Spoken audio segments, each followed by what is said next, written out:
વગડે લૂંટાણે તારી બેનડે ઓ વીરા વગડે લૂંટાણે તારી બેનડે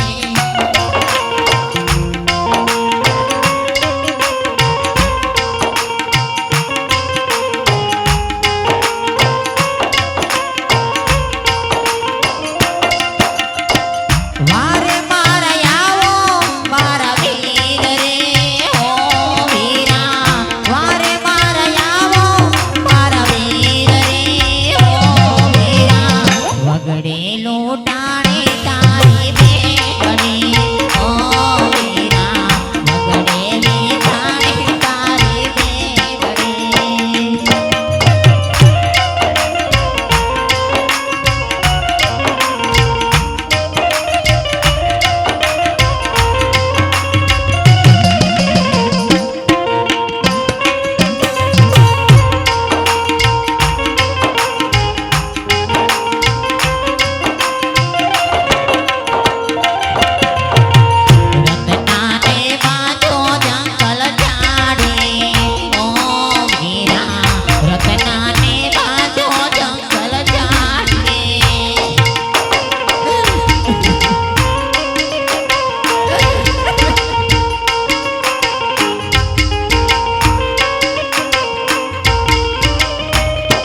તારો કેટલો માલ લૂંટાણો છે તે મને જણાય. અરે અત્યારે મારા વીરને અંગે પીઠી છોડેલી છે. મીઠો બંધો હાથ છે. જો અત્યારે હું એને સાસી હકી કહીશ તો એ લૂંટારાની પાછળ જાશે ને જોઈને કાંઈ ખીલી ખટકો ખોટ આવશે ને તો માતા મીઠાદેવ મને ઠપકો દે માટે લાવ. મારા વીરને હું જૂઠું કહું. એ આજ ગાઢો રે બુઢો રે મારો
આજ 20 વર્ષોથી મેં મારા પીરિયાનું ઝાડવું નથી જોયું. ઓ વીરા, તારા લગ્નમાં એવા હરકે ઉમંગે આવતા હતા મારા બાંધવ. દિલ્હીના બાદશાહ તેવું કાવો કેર વર્તાવ્યો મારા વીર કે તારા બેનના ઘરેના તો લૂંટી લીધા વીરા. હજી ઘરેના લૂંટતા પણ ઈ સંતોષ ના થયો મારા બાંધવ. સાથે સાથે તારા બેનીના શેર પણ લૂંટી લીધા મારા વીર. શેર પણ લૂંટી લીધા. અરે બેની, તમે એટલા બધા રુદન ના કરો. તમે રત્ન સાથે ઘર તરફ રવાના થાઓ તો તમારો બધો જ લૂંટેલો માલ લઈને હમણાં જ પાછો આવું છું. જોજે ઓ વીરા, વેલાર કરે આવશે મારા બાંધવ. હા મારી બેન, તમે રત્ન સાથે ઘર તરફ રવાના થાઓ તો વેલાર પાછો આવું છું.